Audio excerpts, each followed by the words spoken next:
Hi, I'm Associate Professor Shanthi Robertson from Werstern Sydney University, and I'm super excited to be hosting a very special Blabcoats podcast live online event, Social Science Mythbusters, as part of 2020 Social Sciences Week. As a social scientist, I know there are lots of common myths and misconceptions floating around out there about everyday social life, and lots of fun facts about why we live the way we do and how we organise our jobs, our societies, our homes and our relationships. In this event, our panel of social science experts are going to tackle nitty-gritty, burning questions about everyday social life. For example, do men do less housework because they really just don't see dirt? Why do we see some animals as pets and some as food? Do 50% of marriages really end in divorce? And why do we never see Asian Australians on television, except for on cooking shows? Answers to all of these burning questions and more from our social science research experts at the Blab Coats Social Science Mythbusters event.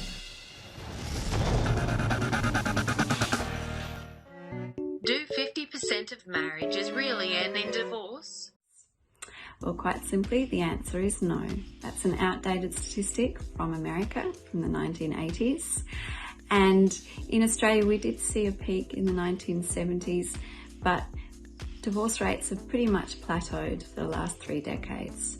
So divorce in Australia sits at just above 30%, so about 1/3 of marriages end in divorce. We have seen a slight decline even in divorce rates. So the ABS collects information on crude divorce rates, and they've found that in 1998 there were 2.7 divorces per 1,000 people, compared to 2018 where there are only about 2 divorces per 1,000 people. So a slight decrease, but as I said, overall a plateau. And it does seem that divorce is very much here to stay. It's a result of detraditionalisation. It's the result of a decrease in rigid gender norms and increased access to education and work for women. Is digital media used risky for young people? Young people's experiences of risk are imagined to always lead to harm. Simply put, risk links all of young people's practices online as similar, risky, and potentially harmful. The logic goes that we must thus protect young people, who are considered vulnerable, from this risk and inevitable harm. Young people have historically been positioned as lazy, dangerous, apathetic, and vulnerable. These historical narratives work to position and fuel ideas about young people, and particularly marginalised young people, as passive digital media consumers who are vulnerable, volatile, and already at risk. If risky digital practices are necessarily and always already framed as harmful, this terrain makes it very difficult to tease apart what exactly young people do experience and how digital media shapes their practices. We know, for instance, that young people engage in online spaces in complex ways. They make calculated decisions about the curation of their online profiles and make complex decisions about when and where to post content online. Risk, then, is embedded in these complex practices. My colleague at RMIT, Dr Natalie Hendry, and I are focused on this myth-busting work. We're looking at the types of ways we can better understand young people's experiences that move away from risk-based models. We are examining the researcher's toolkit to ask what conceptual tools and questions we have that can illuminate young people's nuanced, contextual, and at times contradictory feelings and experiences. Our work moves away from assuming risk and inevitable harm, and rather suggests we need to locate risk within young people's experiences and the constraints and possibilities of digital platform technologies, like Facebook. Social science in this way is crucial to providing us with the tools and insights to ensure we support young people where they are in ways that build on and enhance their lived experiences. The myth of technology as risky and harmful is more complex than it initially seems. The question we are asking should be, what are the diverse and meaningful ways young people use digital media, and how, when risk arises, can we ensure they are supported? Why don't we see Asian Australians on TV except for cooking shows? Now, Masterchef has been path-breaking in Australia because for the first time, we started to see people of colour, and especially Asian Australians, appear on our television screens, which have usually been whitewashed. Out of the 12 seasons so far, we've had 3 winners, who are Asian Australian, Adim Liao, Dinah Chan, and Shashi Chelia. So what is the problem? Well, if we look at the food industry, for an instance, we'll see that a lot of Asian Australians are working as kitchen hands or junior chefs, but are not leading these restaurants, especially the award-winning restaurants. And then if you look at Masterchef in itself, there is still a lot of typecasting in terms of which ethnicity can and should cook which kind of food. In the latest season of MasterChef, we had not one or two token Asian Australian faces, but 7 contestants from an Asian Australian background, including or on top of one judge, who is Melissa Leong, who is Singaporean Australian. So was that one too many for Asian Australian audiences or for Australian audiences in general?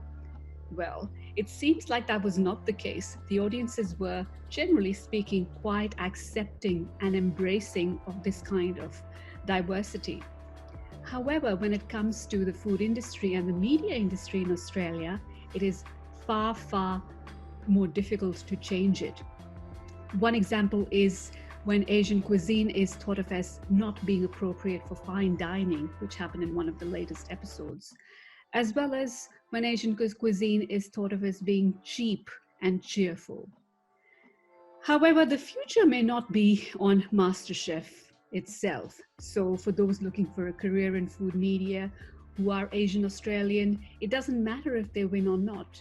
There are a number of food media publications, there are a number of avenues in terms of Instagram, in terms of pop-ups at markets, which are celebrating the voices and celebrating the food of people from First Nations backgrounds and people of color in Australia. So if you really want to look at where the innovation is, where the winners are in the next generation, it might be worthwhile looking at other spaces, looking at markets and looking at digital media. Why is eating cows cool, but eating dogs evil? My answer to this is that there's nothing inherently better or worse about eating a cow or eating a dog, but it seems like there is because of what sociologists call the social construction of animals. And what this means is we tend to categorize animals in a society depending on what we humans want to do with them. And then we talk about and represent them in ways that makes this treatment seem normal by showing some aspects of their lives and keeping other things hidden. Take dogs, for instance. In Australia, dogs are very much considered to be companions.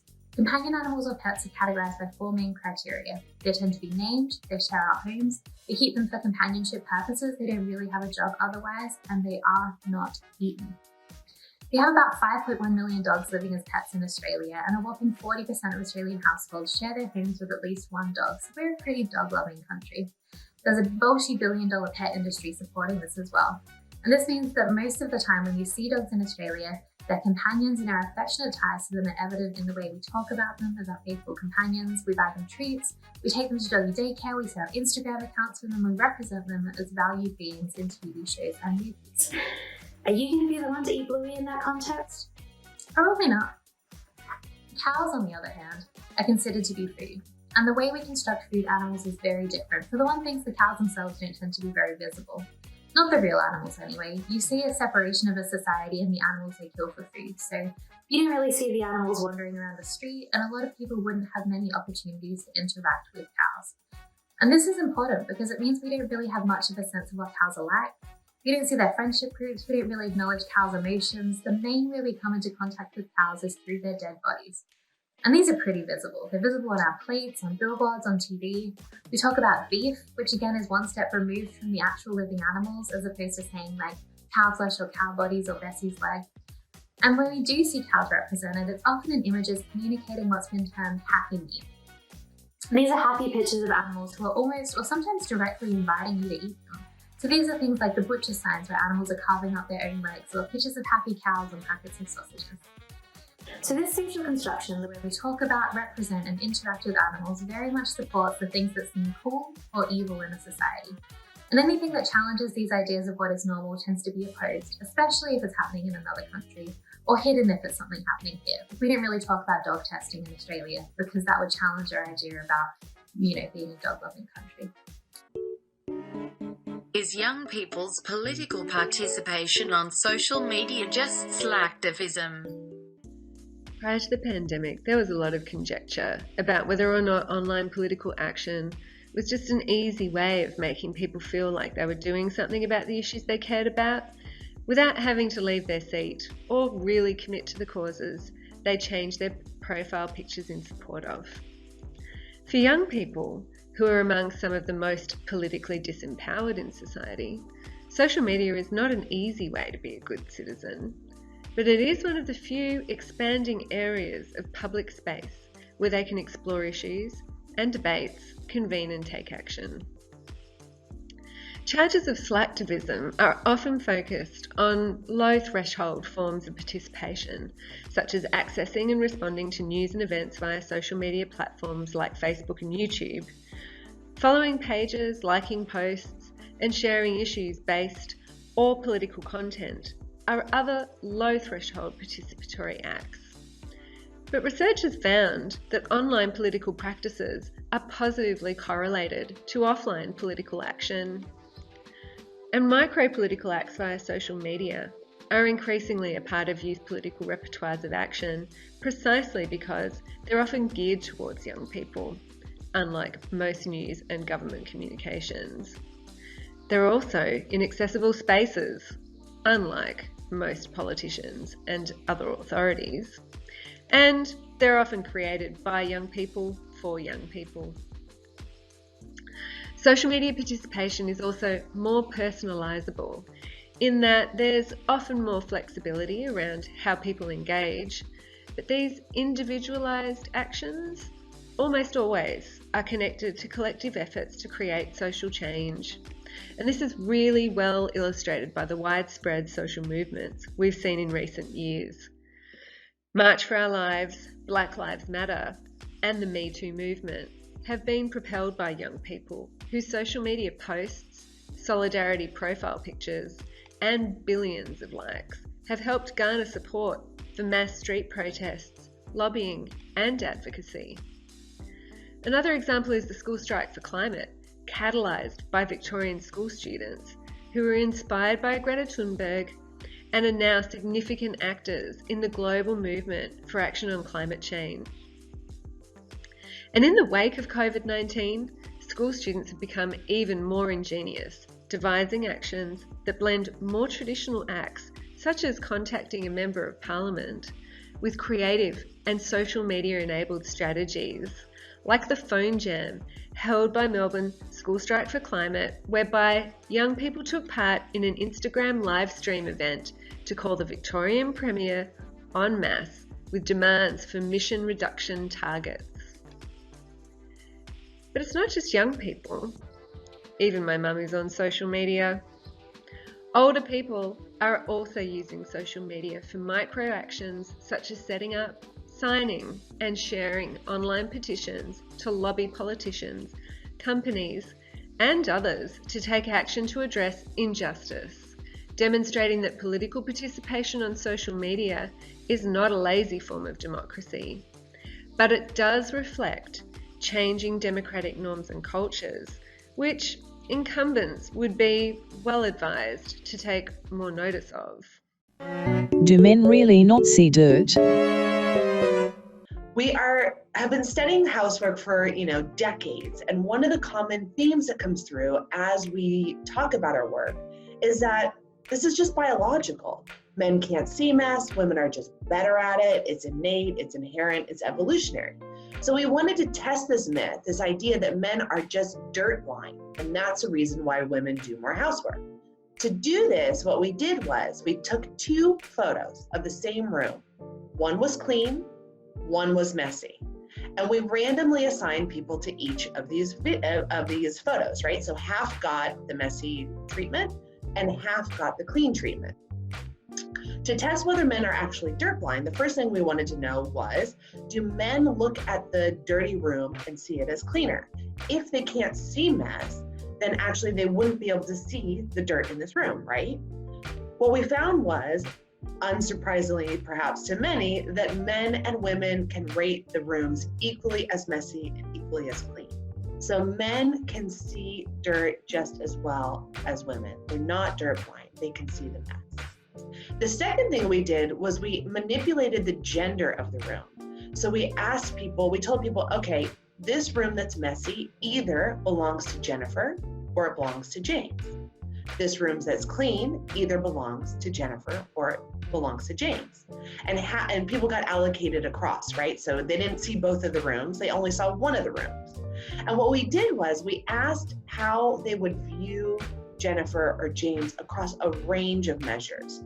We asked them how messy they thought the room was, but we also asked them how would they feel or how would they expect Jennifer or James to be judged if someone dropped in unexpectedly. So say if your boss dropped in or your friends dropped in or a colleague dropped in and your room or your house looked like this. How would they view Jennifer or James if they were living in this messy or this clean room?